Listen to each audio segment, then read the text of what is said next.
أعوذ بالله من الشيطان الرجيم. يا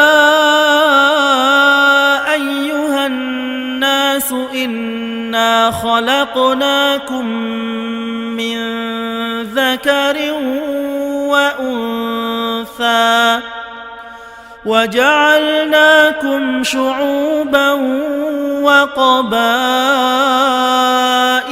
لتعارفوا إن أكرمكم عند الله أتقاكم إن الله عليم خبير. Maksud ayat. A'udzubillahi minasyaitonirrajim. Bismillahirrahmanirrahim. Ya ayyuhan nasu inna khalaqnakum min dzakari wa untha. Wahai manusia, sesungguhnya kami telah menciptakan kamu daripada lelaki dan perempuan. Wa ja'alnakum syu'uban wa qabaila lita'arafu. Dan kami telah menjadikan kamu pelbagai bangsa dan berpuak-puak supaya kamu saling berkenalan. Inna akramakum indallahi atqakum. Sesungguhnya orang yang paling mulia di sisi Allah dalam kalangan kamu ialah orang yang paling bertakwa. Innallaha alimun khabir. Sesungguhnya Allah Maha mengetahui lagi Maha mendalam pengetahuannya. Sadaqallahul Azim. Sebab turun ayat. Menurut Ibnu Abbas radhiyallahu anhu menceritakan bahawa ketika Fathul Makkah, yakni pembukaan kota Makkah, Sayyidina Bilal bin Rabah radhiyallahu anhu telah naik ke atas Kaabah untuk melaungkan azan setelah diminta oleh Rasulullah sallallahu alaihi wasallam. Terdapat beberapa orang sahabat telah memandang rendah kepada Sayyidina Bilal, terutama mengenai susuk tubuhnya yang berkulit hitam. Jibril alaihi salam telah memberitahu Rasulullah sallallahu alaihi wasallam perbuatan para sahabat tersebut. Lalu Rasulullah sallallahu alaihi wasallam memanggil mereka dan bertanyakan tentang tindakan mereka. Lalu turunlah ayat ini sebagai penegasan bahawa dalam Islam kedudukan manusia adalah sama dan tidak ada diskriminasi antara sesama manusia.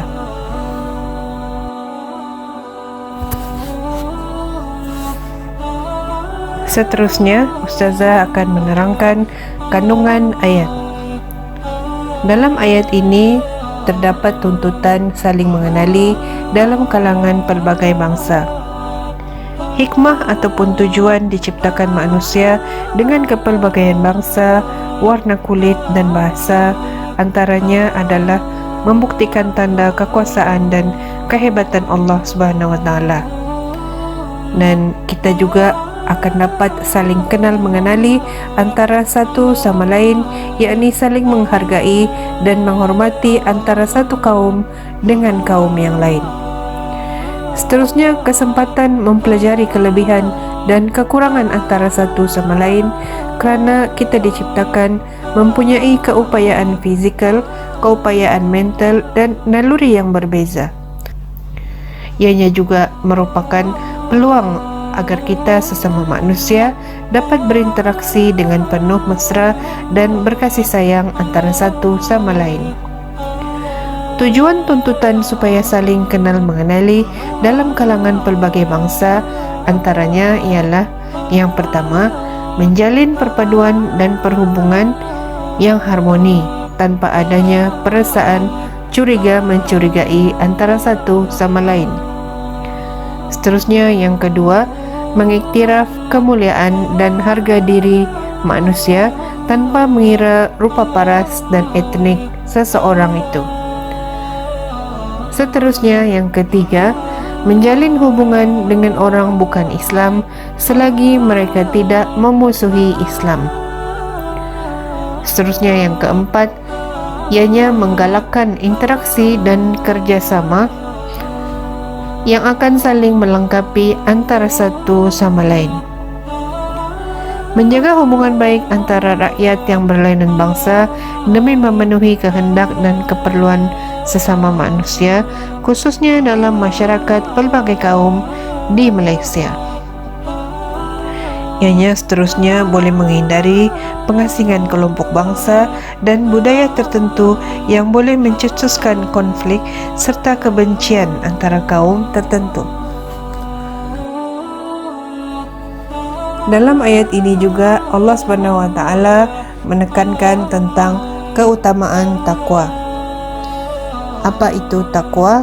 Pengertian takwa ialah menjaga dan memelihara diri dari segala siksa dan murka Allah SWT dengan melaksanakan perintah kepadanya dan meninggalkan larangannya serta menjauhi maksiat. Ciri-ciri untuk mengenali orang yang bertakwa ialah orang yang meninggalkan perkara yang dilarang oleh Allah serta menghindari diri dari perkara yang boleh menjauhkan diri daripada Allah, dan mereka juga meninggalkan segala hasutan jiwa dan mengikut hawa nafsu. Seterusnya, orang yang bertakwa ini cirinya ialah memelihara dan melaksanakan tata cara hidup mengikut syariah Islam dan mengikuti semua sunnah Rasulullah sallallahu alaihi wasallam. Keutamaan takwa ialah yang pertama, manusia adalah sama di sisi Allah Subhanahu wa taala. Yang kedua, Allah SWT tidak melihat jantina atau bangsa, tetapi Allah SWT memandang kepada hati dan amalan hambanya. Yang ketiga, meyakini kekuasaan Allah SWT melalui makhluk ciptaannya sebagai asas keimanan kepada Allah Subhanahu wa taala. Seterusnya, yang keempat, menunaikan hak sesama manusia walaupun berbeza kaum dan budaya, kerana perkara itu merupakan sebahagian daripada perintah Allah SWT yang wajib dilaksanakan. Takwa merupakan aset, keselamatan, kemenangan dan perlindungan kepada umat Islam di dunia dan di akhirat. Takwa juga adalah faktor yang membawa kepada bantuan Allah Subhanahu wa taala di dalam segala usaha ikhtiar umat Islam. Bagaimanakah caranya untuk kita memperolehi takwa? Antara usaha yang boleh kita usahakan agar kita memperolehi takwa, yang pertama, sentiasa mengingati Allah dengan berzikir supaya dapat memberi ketenangan jiwa dan hati yang tentram. Kedua, sentiasa mengerjakan solat sunat seperti solat sunat tahajud, solat sunat tasbih, solat sunat taubat dan sebagainya bagi memperkukuhkan keimanan dan ketakwaan kepada Allah SWT. Seterusnya, perbanyakkanlah taubat supaya dapat mendekatkan diri, menyucikan diri serta demi mencapai kebahagiaan hidup di dunia dan di akhirat, insya-Allah.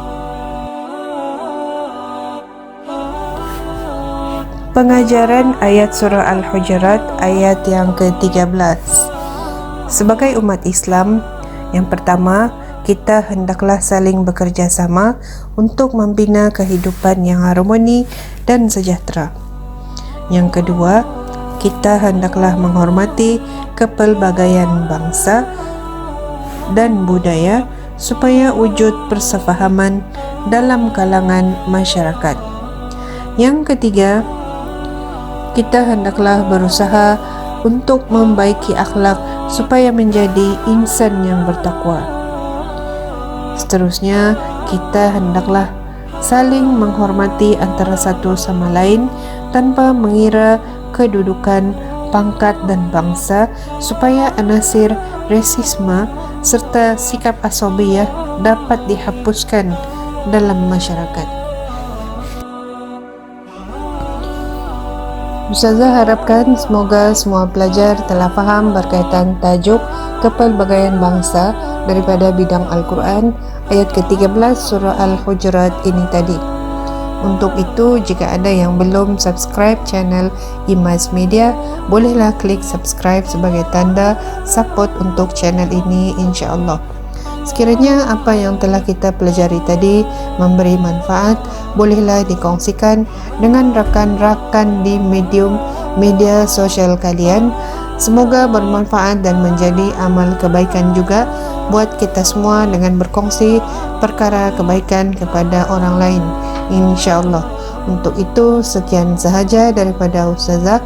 Wabillahi taufik. Wassalamualaikum warahmatullahi wabarakatuh.